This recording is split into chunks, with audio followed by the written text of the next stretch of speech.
itu ada yang dibunuh. Ya nek ra kendel piye Bani Israil niku. Ora gapleki pripun. Nabi Zakaria dibunuh, Nabi Yahya dibunuh, Nabi Isa disalib. Kaum Bani Israil itu dikasih nabi berapapun gak bakal percaya. Bahkan umpama Nabi Muhammad itu hadir di kalangan Bani Israil, kaum Bani Israil itu pasti akan menyia-nyiakan. Karena karakteristik mereka itu jan umpama sak gapleki panggah gapleki wong Bani Israil. Nggih.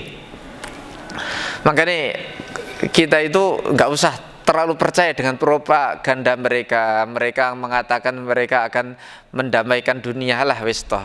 Quran itu sudah mengatakan itu semuanya sudah bisa kita baca karakteristik dari mereka. Lah itu kan dulu, sekarang beda. Quran itu sudah mengatakan tasyabahat qulubuhum. Hati mereka ini ku podo. Mbah-mbane sak putu-putune nurun kabeh wis to sifat-sifate. Salatu wassalamu alaik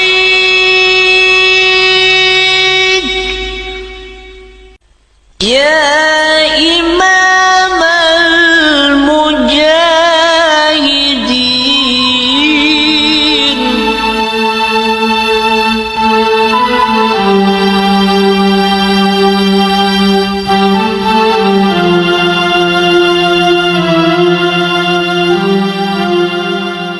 Bismillahirrahmanirrahim. Assalamualaikum warahmatullahi wabarakatuh. Bismillah. Alhamdulillah. Alhamdulillahilladzi hadana lihada wa ma kunna linahtadiya laula an hadana Allah. Wassalatu wassalamu ala asyrafil anbiya wal mursalin. Rabbi syrah li sadri wa yassir li amri wahlul 'uqdatam min lisani yafqahu qawli, amma ba'd. Hadratul kurama wal aiza, para jamaah Masjid Mahya yang dimuliakan Allah Subhanahu wa taala. Mari kita panjatkan puja dan puji syukur atas nikmat Allah yang berikan kepada kita, nikmat Islam, nikmat iman, sehingga kita dikerentakkan hatinya untuk datang ke tempat ini, digerakkan anggota badannya untuk datang pada tempat ini, dan alhamdulillah kita betul-betul dikumpulkan pada tempat yang mulia dan bulan yang mulia.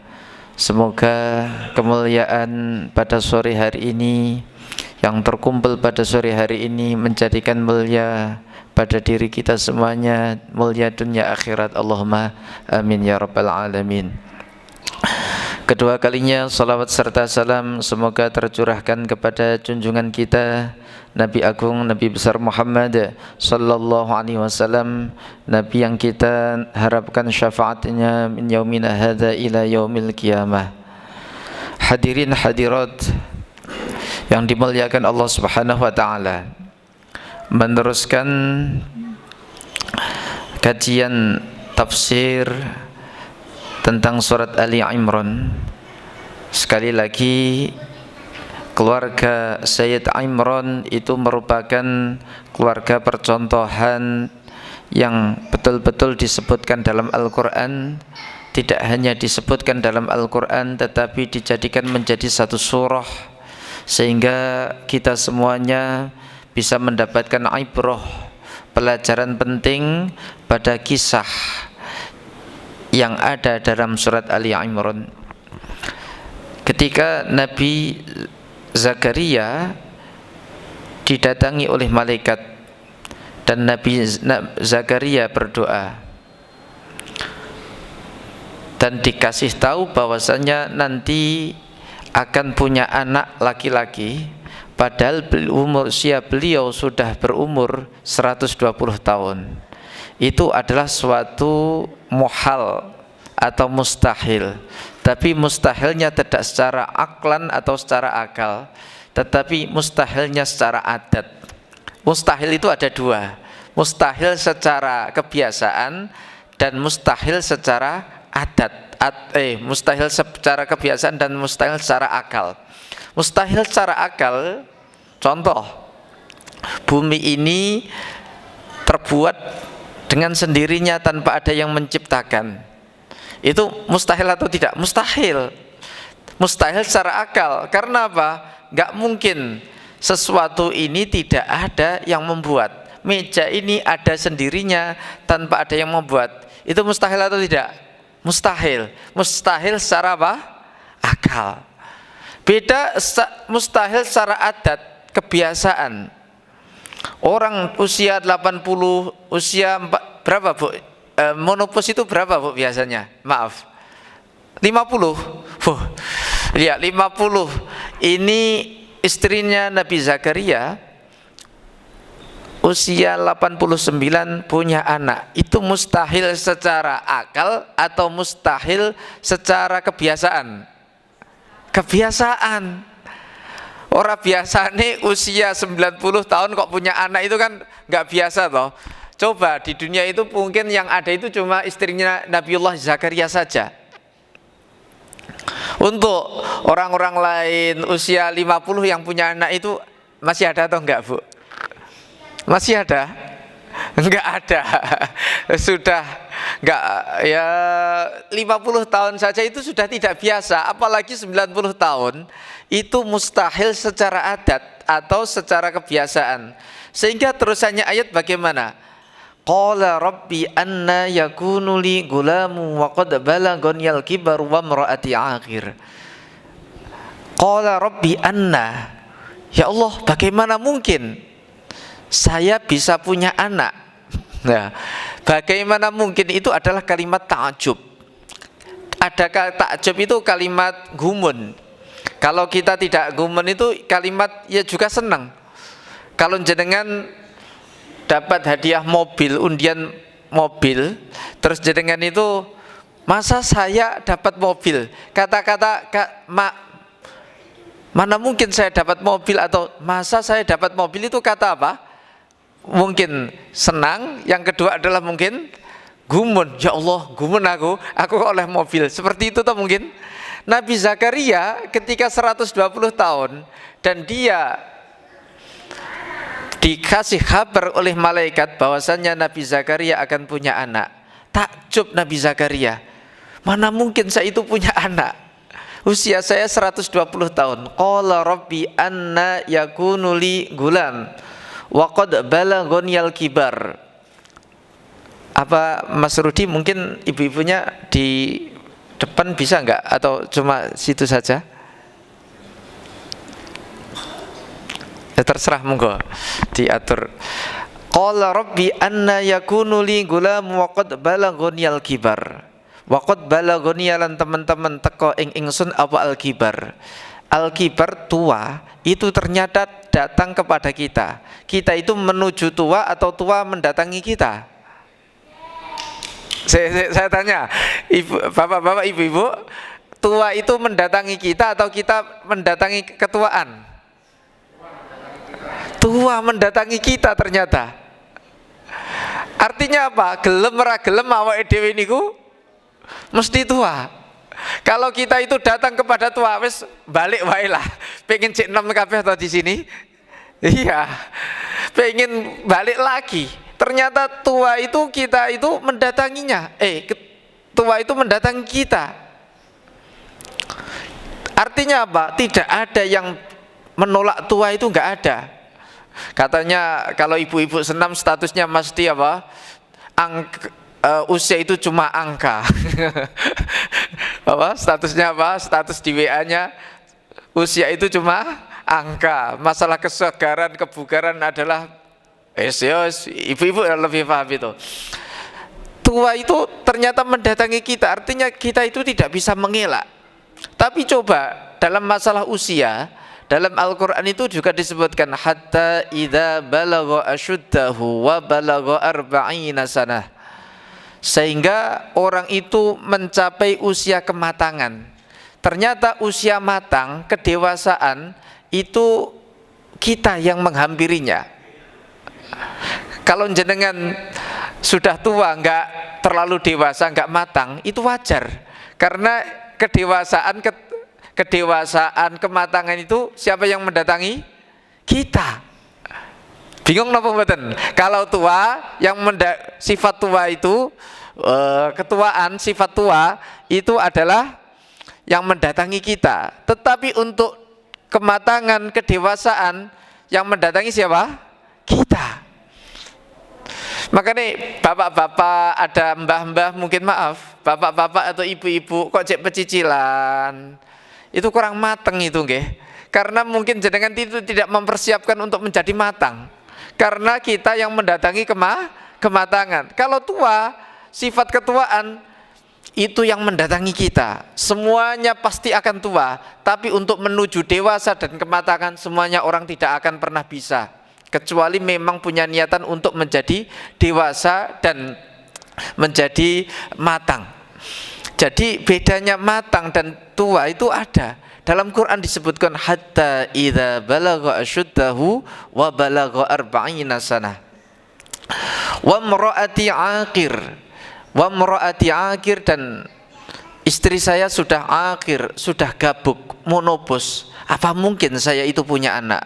Jadi Nabi Zakaria ketika dikasih tahu oleh Allah malaikat bahwasannya Nabi Zakaria akan punya anak, beliau itu gumun, takjub, terus kemudian nggak percaya, terus senang. Terus apa jawabannya malaikat? Qala kadzalikallahu yaf'alu ma yasha. Begitulah kalau Allah itu sudah berkehendak, maka tidak ada sesuatu yang bisa menghalangi. Usia tidak bisa menghalangi, kemampuan seseorang tidak akan bisa menghalangi, karena semuanya sudah qudrah iradah Allah Subhanahu wa taala. Jadi dalam masalah di dunia ini semuanya itu tergantung dengan qudrah iradah Allah Subhanahu wa taala. Sehingga dikatakan seandainya satu dunia ini mencegah untuk kamu mendapatkan rizki, tetapi rizki itu sudah dicatat oleh Allah Subhanahu wa taala, sudah dikehendaki oleh Allah Subhanahu wa taala, maka tidak ada yang bisa menghalangi. Meskipun seluruh satu dunia ini semuanya mencegah. Sehingga dalam hadisnya dikatakan masya Allahu kan wa man lam yasha lam yakun. Apa yang dikehendaki Allah pasti terjadi, dan apa yang tidak dikehendaki Allah tidak akan terjadi. Jangan nikah dengan bapaknya karena apa? Ibu-ibu, bapak-bapak, karena takdir Allah, dikehendaki oleh Allah Subhanahu wa taala. Kok ada satu pasangan mau menikah, terus kemudian ternyata dihalang-halangi oleh temannya, saudaranya, ataupun diuju-ujui oleh yang lainnya, ternyata tidak jadi. Itu tidak terjadinya pernikahan karena apa? Karena apa? Karena Allah. Jangan nyalain teman, jangan nyalain saudara, sekali lagi ya. Kalau ada seharusnya menjadi jatah kita, rizki itu jadi jatah kita, terus terhalang oleh hujan, terhalang oleh apapun, itu yang disalahin hujan atau siapa? Jangan nyalain hujan dan lain sebagainya. Kita tidak dapat rizki itu karena Allah, kita dapat rizki karena Allah. Karena apa? Masya Allahu kan wa man lam yasha lam yakun. Apa yang dikehendaki Allah pasti terjadi. Jangan kok bisa datang ke sini karena apa? Karena dikehendaki Allah datang. Kalau tidak dikehendaki Allah datang, walah alasannya wonten mawon. Kok jenengan niku punya tekad, tapi ternyata istrinya rewel, jadi datang ke sini atau enggak, Pak? Enggak bakal. Ataupun punya tekad untuk datang ke sini, ternyata bannya bocor sehingga perlu nempel, terus datang ke sini sudah maghrib, enggak mungkin datang. Karena apa? Kita itu cuma keinginan, tapi mutlak semuanya kejadian ini semuanya adalah di tangan Allah Subhanahu wa taala. Sehingga masya Allahu kan wa lam yasha lam yakun. Kadzalikallahu yaf'alu ma yasha. Begitulah kalau Allah itu sudah berkehendak, semuanya itu pasti akan terjadi. Qala rabbi ij'alli ayah. Wahai Allah, nanti kalau saya itu sudah siap untuk kumpul dengan istri saya, terus saya nanti akan punya anak dengan perkumpulan itu, tanda-tandanya apa? Pasti ya kan gumen toh, sudah 120 tahun kok nanti saya nanti itu harus kumpul dengan istri saya, terus dari perkumpulan itu, maksudnya perkumpulan paham nggih niki nggih? Kumpul itu kumpul suami istri, hubungan hubungan itu, hubungan intim ya. Nanti bagaimana kalau perkumpulan saya itu akan berhasil? Tanda-tandanya apa? Lihat, qala ayatuka alla tukalliman nasa salasata ayyamin illa ramza. Tanda-tandanya adalah kamu akan berhasil nanti dalam perkumpulan kamu itu adalah kamu tidak bisa ngomong selama 3 hari 3 malam. Ternyata untuk mendapatkan, ya memang semuanya itu mukjizat ya. Mukjizat Nabi Zakaria 120 tahun punya anak itu termasuk mukjizat. Tapi mukjizat itu semuanya itu bisa dianalogikan sebenarnya dengan namanya sabab musabbab. Hukum sebab akibat itu pasti ada. Sabab musababnya apa? Ini adalah tidak boleh ngomong selama 3 hari 3 malam. Untuk mendapatkan, menurut ilmu kedokteran ya, kalau untuk mendapatkan sperma yang terbaik itu tidak boleh capek-capek. Ini ada dari kalangan dokter mungkin bisa dibenarkan itu. Nggak boleh capek-capek, nggak boleh sering-sering. Kalau di kitab Quratul Uyun kan seperti itu. Nggak boleh sering-sering, nggak boleh capek-capek. Terus nggak boleh apalah. Pokoknya harus poso tenanan. Nggak boleh sering kumpul. Coba kumpulnya itu 1 bulan 1 kali, pasti nanti itu sperma yang keluar itu pasti akan berkualitas tenanan. Dan Nabi Zakaria untuk 120 tahun agar nanti perkumpulannya dengan istrinya itu bisa menghasilkan anak, tanda-tandanya adalah 3 hari 3 malam tidak boleh kumpul.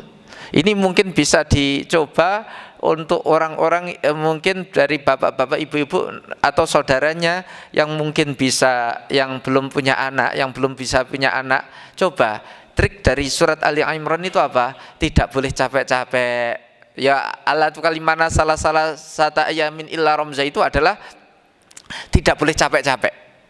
Wes pokoknya bisu wae, ora oleh neng di kudu tetap di rumah, tidak boleh banyak ngomong, tidak boleh banyak kerjaan. Terus akhirnya dilakukan oleh Nabi Zakaria. Nabi Zakaria harus ngomong itu gak bisa selama 3 hari 3 malam illa ramza, kecuali isyarah saja. Berarti kalau makan dengan istrinya ini ngeten toh. Terus kalau mau pergi ke pasar gimana isyarahnya? Mungkin jangan lebih paham nggih. Apalagi bapak-bapak harus paham dengan isyarahnya istrinya. Kalau istrinya lagi cemberut, itu minta pentol, minta sate atau minta gulai, Pak. Kalau jenengan itu ketemu dengan istrinya melengos, jenengan itu sampun paham mungkin isyarahnya itu apa. Terus kalau dijawab dengan ketus, bapak-bapak harus punya isyarah. Ternyata hidup kita itu penuh dengan isyarah. Apalagi pas purik nggih. Istri pas purik. Segone ning ndi? Ngoten nggih. Lek pas api-api pas oleh duit, bapake terus dikasih kepada istrinya, oleh cek durung teko ngomah langsung diimbuhke. Kopi sampun digaweke. Kabeh niku pun cepak. Tapi kalau lagi purik, lagi nusus ibunya, alah langsung pakai isyarah. Segone ning ndi? Kae. Seperti itu Bu ya mungkin ya. Kok guyung nggih berarti. Illa ramza. Tapi luar biasanya dalam ayat itu apa? Wadhkur rabbaka katsiran wasabbih bil asyi wal ibkar. Tetapi meskipun kamu itu disuruh untuk bisu, tidak bisa ngomong, wadhkur rabbaka katsiran. Kamu harus banyak zikir kepada Allah. Ingat, Nabi Zakaria disuruh untuk poso bisu, tidak bisa ngomong, tetapi tetap kon zikir. Berarti zikir itu sesuatu yang sangat penting dalam kehidupan kita. Orang yang bisu saja, tidak bisa ngomong, disuruh zikir.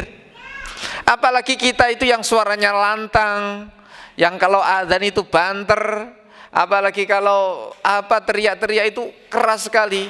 itu sangat-sangat dianjurkan untuk zikir. Wong Nabi Zakaria yang tidak bisa ngomong saja selama 3 hari tetap kan apa? Zikir. Berarti zikir itu penting atau enggak? Penting banget. Wujudnya Nabi Zakaria yang tidak bisa ngomong selama 3 hari 3 malam tetap disuruh untuk zikir. Wasabbih bil asyi wal ibkar. Wasabbih itu artinya adalah wasolli. Salatlah bil asyi wal ibkar. Yang salat itu tidak hanya umatnya Rasulullah, tetapi kaum Bani Israel, karena Nabi Zakaria itu adalah nabi dari kalangan apa? Bani Israel. Dari kalangan Bani Israel itu ya juga punya salat bil asyi, yaitu salat pagi, salat subuh, salat sore, yaitu salat ngasar sebelum matahari terbenam, wal ibkar, dan salat pagi sebelum ya kayak salat subuh kita. Jadi salatnya Nabi Zakaria cuma 2 waktu, yaitu apa? Wasabbih bihamdi bisabbih bil asyi wal ibkar, yaitu salat sore dan salat pagi saja. Ya, ini cerita dari Nabiullah Zakaria ketika Nabiullah Zakaria didatangi oleh malaikat. Pertama, apa Nabi Zakaria kaget, kok saya akan punya anak 120 tahun. Ini yang usia paling sepuh berapa mungkin? 80 tahun. Masih punya minat punya anak? Enggak mungkin. Tapi kalau Nabi Zakaria tetap dongo, Rabbi habli min ladunka dzurriyyatan thayyibah innaka sami'ud du'a. Terus ini kembali ke cerita Sayyidah Maryam.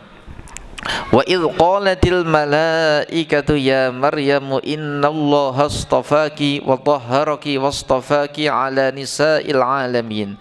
Wa idh qalatil malaikah, dan ketika malaikat bertanya mengundang-undang atau berkata dengan Maryam, ya Maryam, wahai Maryam, innallaha astafaki, Allah betul-betul memilih kamu. Allah betul memilih kamu. Jadi Maryam itu menjadi pilihannya Allah. Pilihan itu bukan nabi, karena nabi secara ilmu kalam adalah seorang laki-laki yang dikasih wahyu untuk disampaikan wahyunya kepada masyarakatnya, itu namanya nabi.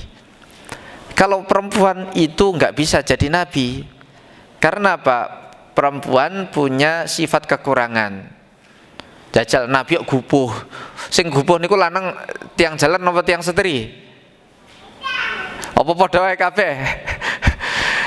Yang gupuh itu kan tiang setri. Masa nabi gupuh kan gak pantas, gak tenang, terus main perasaan itu kan gak pantas toh. Kalau laki-laki itu ilmiah masuk, kalau perempuan harus main perasaan. Sekarang itu kok perasaannya masih lama. Iki kok kula niku harus peka dengan jenengan lho, Bu. Kok iki radang rampung-rampung. 38 itu masih lama ternyata. Perempuan itu identik dengan perasaan, sehingga untuk jadi nabi nggak mungkin, karena nabi itu harus cerdas, harus pinter, karena setiap hari harus debat. Kalau perempuan kalah debat nangis, kalau nabi tetap kuat, sehingga Quran itu mengatakan qalu ya nuhu qad jadaltana fa aksarta jidalana fa'tina bima ta'iduna in kunta minas shadiqin. Hei Nuh, kamu itu terlalu banyak berdebat dengan kita. Ibu-ibu mungkin berdebat dengan tetangganya, tukaran dengan tetangganya 1 tahun saja sudah capek kok. Ini Nabiullah Nuh berdebat tukaran dengan kaumnya 950 tahun. Jangan siap jadi nabi, nggak mungkin. Jadi nabi itu harus kuat, tangguh, dan harus menjadi orang yang cerdas tenanan. Terus engko ibu-ibu yang umpama dadi nabi, kalau dari kalangan perempuan terus wegah dadi terus mutung, patah hati mutung, terus akhirnya wis rasa nabi-nabinan piye bahaya lah ya makanya nabi itu harus laki-laki. Rasa nabi-nabinan wis aku kapok dadi nabi ngono repot toh. Nggih. Dadi nabi Maryam itu memang dipilih oleh Allah, tetapi bukan seorang apa? Nabi. Innallaha astafaki wa tahharaki, dan Allah mensucikan kamu. Mensucikan dari apa? Dari sentuhan laki-laki. Jadi Maryam itu memang wanita yang betul-betul suci, yang tidak bisa disentuh oleh laki-laki yang lain.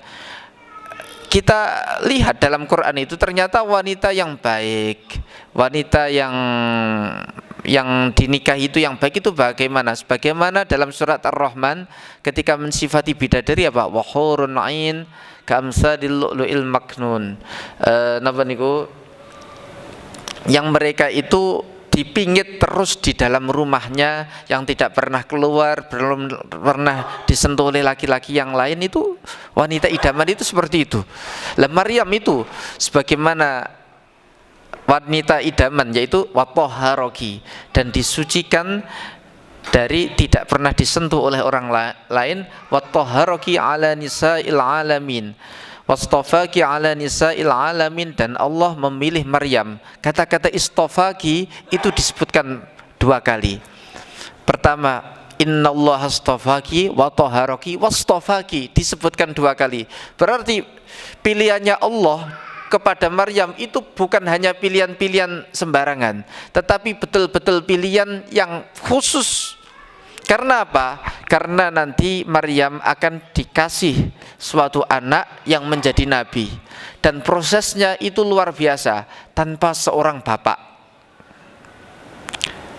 Lah kok seperti itu? Itu menunjukkan betapa Allah itu kuasa. Sehingga keajaiban itu ada 3. Keajaiban itu ada 3 dalam masalah penciptaan manusia. Allah mampu menciptakan sesuatu yang manusia tanpa sesuatu apapun, yaitu Nabiullah Adam. Dan Allah bisa menciptakan seorang manusia tanpa seorang ibu, yaitu Hawa. Hawa itu kan diambil dari tulang rusuk Nabiullah Adam, sehingga tulang rusuknya laki-laki itu agak kurang 1. Jenengan pernah rongsen bapak-bapak ya? Itu jenengan hitung, itu tulang rusuknya itu kok kurang apa gitu nih, kurang 1. Terus Allah juga bisa menciptakan seorang manusia tanpa seorang bapak, yaitu Nabiullah Isa alaihi salam.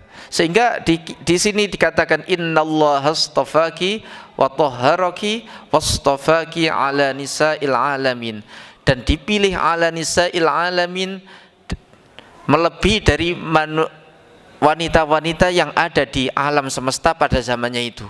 Jadi pilihannya itu yang terbaik, wanita zamannya Sayyidah Maryam adalah Sayyidah Maryam, karena akan melahirkan seorang nabi yang membawa pencerahan, yaitu Nabiullah Isa alaihissalam. Wastafaki ala nisa'il alamin.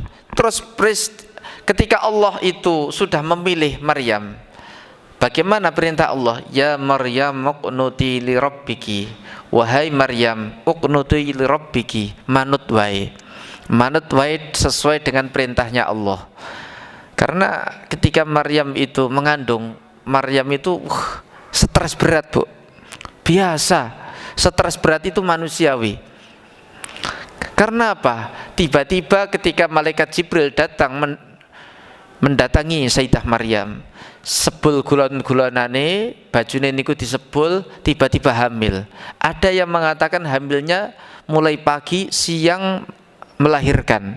Ada yang mengatakan 10 hari mengandung terus melahirkan. Ada yang mengatakan 40 hari hamil terus melahirkan. Ada yang mengatakan 3 bulan mengandung terus melahirkan. Ada khilaf antara para ulama. Tetapi ini semuanya kan membuat orang itu shock. Dalam usia 13 tahun 13 tahun ini sasopo ya? Cah SD loh Cian. 13 tahun tiba-tiba Maryam didatangi malaikat Jibril, kamu akan punya anak. Walam yamsasni bashar walam aku bagiya.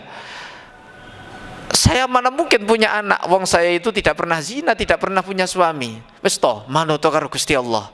Itu sudah takdir kali Gusti Allah. Idza qada amran fa innama yaqulu lahu kun fayakun. Nanti itu kalau Gusti Allah sudah berkehendak, cukup dikatakan kun fayakun, maka jadilah anak. Terus akhirnya Maryam nanti kayak bingung tenanan. Qalat ya wailata, napa niku? Qalat ya wailata mittu qabla hada wa kuntu nasyan mangsiyah. Ya Allah, ini gimana ini? Saya kok hamil padahal saya itu adalah anak dari pemimpin Bani Israel zaman saya. Zaman itu kan pemimpinnya adalah Imran. Meskipun Imran sudah meninggal, tapi dia itu sudah dicap menjadi anak seorang pemimpin terbesar. Ning pondok sing paling gede zaman saiki. Anak kiai paling ampuh dewe. Kok saya tiba-tiba hamil, nanti menjadi fitnah. Mittu qabla hadza wa kuntu nasyan mangsiyah. Mbok saya itu mending mati saja sebelum kejadian ini. Wa kuntu nasyan mangsiyah, dan saya menjadi orang yang dilupakan oleh kaum saya. Saking bingungnya Maryam itu. Jangan bayang gitu, punya anak perempuan terus tiba-tiba hamil, bapaknya tidak jelas, itu kan akan menjadikan fitnah. Maryam itu saking frustasinya seperti itu. Mittu qabla hadza wa kuntu nasyan mangsiyah. Mbok saya itu meninggal saja. Jangan pendet mawon Gusti. Itu manusiawi. Itu manusiawi. Karena apa? Pertama, karena kejadian itu membuat shock. Coba kalau ada ulama mengatakan bahwasanya hamilnya cuma setengah hari, langsung siang melahirkan, lah ya shock tenanan toh. Apalagi dia membawa embel-embel anaknya Imran sebagai imam Masjidil Aqsa. Masjidil Aqsa, masjid niku lah, Masjidil Baitul Muqaddas sing saiki geger man kelahiran niku lho. Neng Palestina kau nyebut Israel nggih. Iya ya saya dirasani kok ya Bani Israel terus iki. Ya nanti jenengan lihat. Ternyata kok itu ada yang dibunuh. Ya nek ra kendel piye Bani Israel niku. Ora gaplek pripun. Nabi Zakaria dibunuh, Nabi Yahya dibunuh, Nabi Isa disalib. Kaum Bani Israel itu dikasih nabi berapapun enggak bakal percaya. Bahkan umpama Nabi Muhammad itu hadir di kalangan Bani Israel, kaum Bani Israel itu pasti akan menyia-nyiakan. Karena karakteristik mereka itu jan umpama sak gapleki panggah gapleki wong Bani Israel. Nggih. Makanya kita itu enggak usah terlalu percaya dengan propaganda mereka. Mereka mengatakan mereka akan mendamaikan dunia, lah wis toh. Quran itu sudah mengatakan itu semuanya sudah bisa kita baca karakteristik dari mereka. Lah itu kan dulu, sekarang beda. Quran itu sudah mengatakan tasyabahat qulubuhum. Hati mereka ini ku podo, mbambane sak putu-putune nurun kabeh wis toh sifat-sifate. Loh, ini kok sudah hampir, ini maghribnya berapa? Jam berapa Wawan? 5.5. Masih ada waktu, mungkin saya tambahi 3 menit lagi ya. Nanti pas. Ya, jadi Maryam itu ketika hamil itu sangat-sangat shock tenanan. Sehingga Quran mengatakan ya Maryam muqnuti li rabbiki, wis manut karo pangeranmu. Wasjudi, dan banyaknya sujud. Jadi sujud itu adalah suatu ritual untuk menenangkan hati kita. Ketika Rasulullah dihadapkan suatu masalah yang besar, Rasulullah cuma memanggil Bilal, arihni ya Bilal, arihni Bilal, arihni ya Bilal. Bilal, istirahatkanlah saya, istirahatkanlah saya. Istirahatkanlah saya itu lewat apa? Lewat sholat. Kalau jenengan itu pengen refreshingnya lewat sholat iktikaf atau lewat ke mall, atau nonton HP, YouTube, Netflix. Lewat Netflix. Kalau Rasulullah sebenarnya itu paling berkenan itu lewat apa? Lewat sholat. Karena kita itu menghadap kepada Zat yang menciptakan langit dan bumi, yang menciptakan masalah. Kita kembalikan masalah kita itu kepada Allah Subhanahu wa taala. Wasjudi warka'i marraki'in, dan warka'i marraki'in. Rukuklah bersama orang-orang yang rukuk. Dalil warka'i marrokiin itu adalah dalil untuk sholat jamaah. Kalau sholat jangan sendirian, tetapi sholatlah bersama dengan orang-orang yang sholat. Warka'i marrokiin. Mungkin seperti itu yang bisa saya sampaikan. Mungkin sebelum saya tutup ada pertanyaan mungkin dari bapak-bapak, ibu-ibu tentang cerita Sayyidah Maryam. Dan cerita ini, Quran itu ternyata setelah diteliti 70% itu cerita bapak-bapak, ibu-ibu. Yang hukum tentang rumah tangga perdata itu cuma 5%. Hukum tentang waris itu lebih sedikit lagi. 70% itu adalah hukum tentang masalah bukan hukum, cerita. Kenapa kok cerita? Karena dalam Quran itu disebutkan kadzalika naqussu min amba'ir rusuli ma nusabbitu bihi fuadak. Kami ceritakan cerita orang-orang zaman dahulu agar menguatkan hati kamu semuanya. Jadi kita bisa belajar dengan cerita Sayyidah Maryam. Kalau kita punya masalah kita itu tidak serumit Sayyidah Maryam. Kalau kita punya masalah, tidak punya anak, kita tidak rumit sebagaimana ceritanya Nabi Zakaria yang terus berdoa meskipun 120 tahun tidak dikabulkan oleh Allah. Jangan pernah toh doa terus tapi nggak dikabulkan. Tenang, masih banyak. Yaitu Nabi Zakaria itu 120 tahun nggak dikabulkan, tetap dongo kok. Makanya jangan pernah putus asa untuk selalu berdoa, karena Allah mendengar apa yang kita doakan. Demikian yang bisa saya sampaikan, kurang lebihnya mohon maaf. Wa akhiran wassalamualaikum warahmatullahi wabarakatuh.